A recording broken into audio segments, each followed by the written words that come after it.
Marmalade here.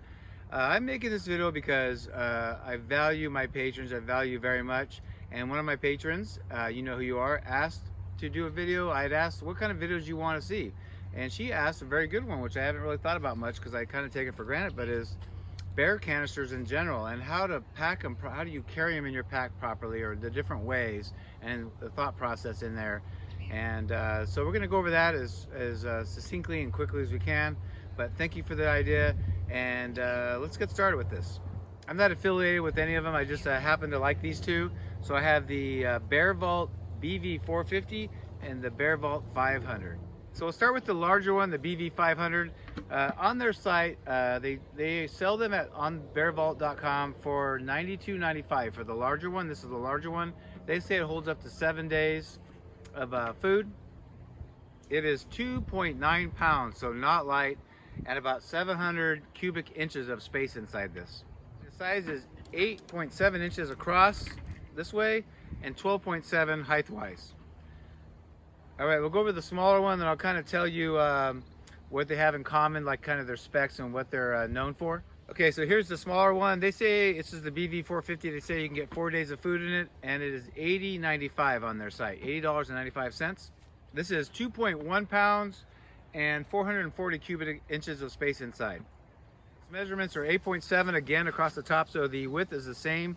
The height on this one is 8.3 inches, so about, I don't know, 4 inches, 4 point something inches shorter than the bigger canister. One of its commonalities, it's a very strong, rugged polycarbonate material. It's grizzly and black bear approved, which is great. They both have a very wide open lid here. Let me take this off. It's semi-transparent, which I think is great when it comes to not having to take everything out of your canister to find what you want.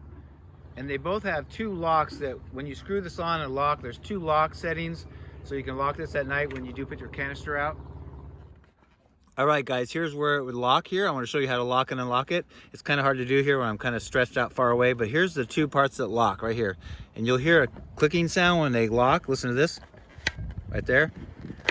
And anybody that's owned these knows how hard this plastic gets when it sits outside overnight with your food in it and it's very cold outside. This plastic gets very hard and this gets difficult to unlock. I'm gonna try to do it with my fingers here. There you go, that's one. There you go. So that's how you would unlock it, and then just turn it like that. All right, I want to tell you a couple things really quickly too. One way to save space is to take a lot of your meals and repackage them. I use freezer 1 quart bags. Freezer is important because I cook in them too, and they won't melt. But to repackage things, get rid of all the plastic and the garbage, because you not only does it take up a lot of space in here, but you've got to carry it out in your garbage bag on the way out too. When you're packing your food for a stretch, you want to make sure you have enough room at night, because you want to take out like your lip stuff, sunscreen, toothpaste, all that kind of stuff. Anything that smells sweet or has an odor to it, you want to put it in your canister at night. So if you stuff this too full and you don't have room for that, then you could get yourself in a weird or dangerous situation. So make sure you have room in there for that. So I want to show you kind of how you pack these two, and the weight in your pack is really important. So not only just the canister, but when you're learning to pack your pack, where the weight distribution in your pack makes a big difference. The last thing you want to do is put all your food in this big, super heavy thing here. And the food is really heavy, not including the almost 3 pounds of canister on top, and make yourself top heavy. It makes it very uncomfortable. So I'm going to give some tips and a kind of a trick that I know. Now remember, I live in California. Where I've needed a bear canister is only really the Sierras, so I know the rules there. I do not know the laws or rules on the East Coast or anywhere else in the world, so you know, you have to learn that yourself. So I'll tell you what the rule is, though, that one way to get the weight correctly, and one of the rules that I think some people don't know you can do when you're actually in the Sierras hiking and you have a canister. So the number one tip I can give you with weight distribution is to have the heaviest stuff in the center of your pack, more towards your core. And that is generally your food. When I have a long food carry, my bag is not only big, but it's very heavy compared to everything else in my pack. So I always have my food bag when I don't need a canister in the middle. Now when you have a canister and you have this full of food, how do you get that in the middle? So the tip is, in the Sierras, while you're hiking during the day, there is no law against not having your food in the canister. So what I do in the Sierras is I bring my food bag. I don't have it with me today, but I bring my food bag. I even have an odorless bag in there. and I put all my food in that, and I put it like I always do when I'm not in the Sierras, in the center of my pack.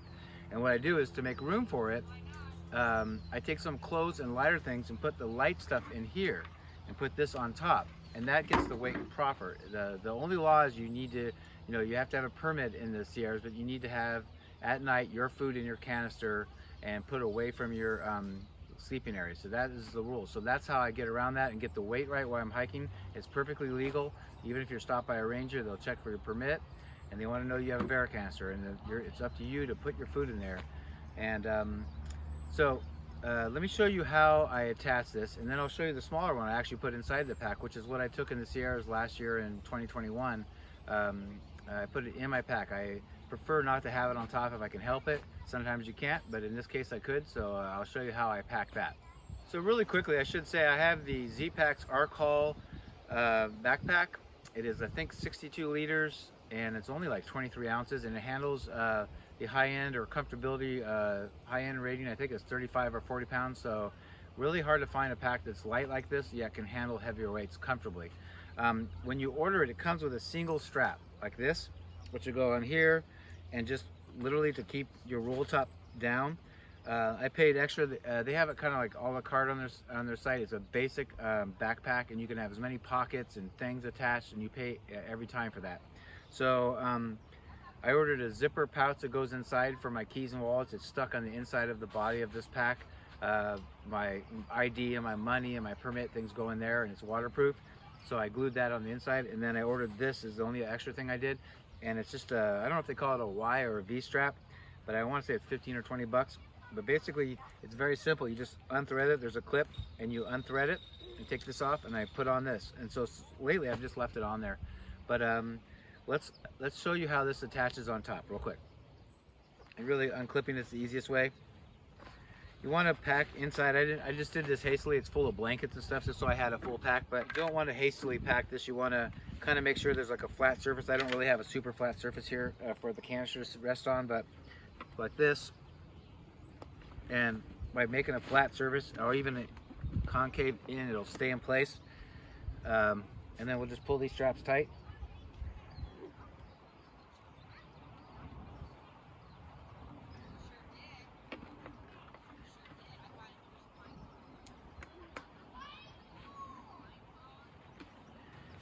And there you have it. Let's show you from some different sides. Like I said, you can put some light stuff like clothing in there, like that. It's far enough back your head won't hit it when you're like looking up in the sky.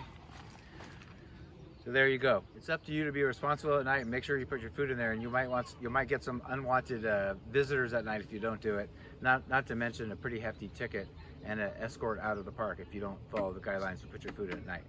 But that's the big one. Let's show you how the small one goes in my pack. All right, so I'll give you a different perspective here. So you just undo that. This is good in most packs. Obviously different packs have different liter sizes and all that.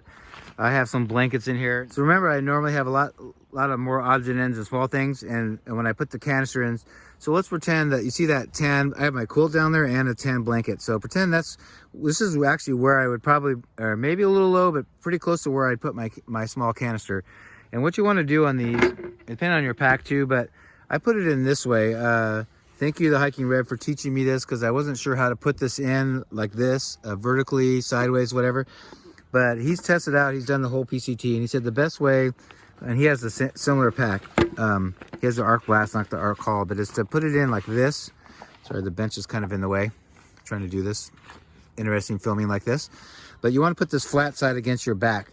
And what I did was, I sometimes put when I fold up my Thermarest X-Lite mattress, I'd put it flat and put it here or you can get anything to pad your back so it's padded.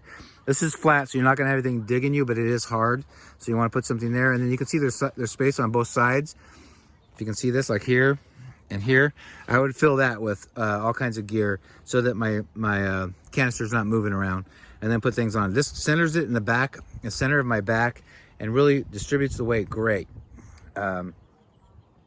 And also what I would do, because you normally would bury this while you're hiking, pull out all your snacks for the day in the morning. Like when you get your canister, wherever you put it away from your tent at night, Get your snacks. I have a separate little DCF snack bag. I get all my snacks and lunch and whatever for the day and put it on the outside of my pack in the stretchy pouch out here. That way I don't have to dig in here and get my snacks in the middle of the day and pull everything out and redo it over and over again, especially if you get it just right. Sometimes when you redo it and you put it back in, then it's not fitting right, not fitting you right. So you want to do this right the first time and get all your snacks, and then you don't have to dig back in there during the day until you have dinner.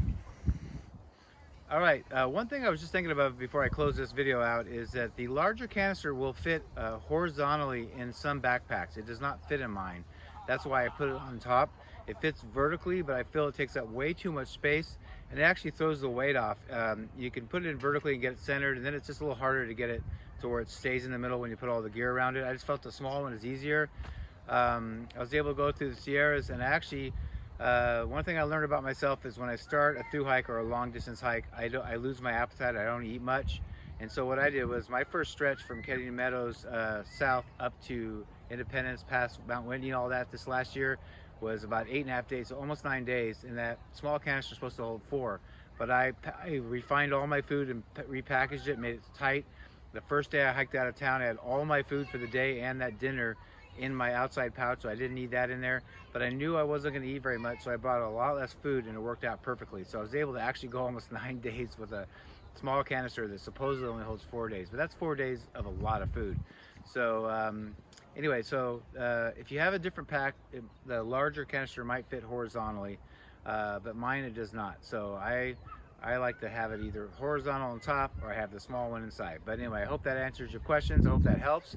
And leave some comments below, and if you have any other ideas for videos.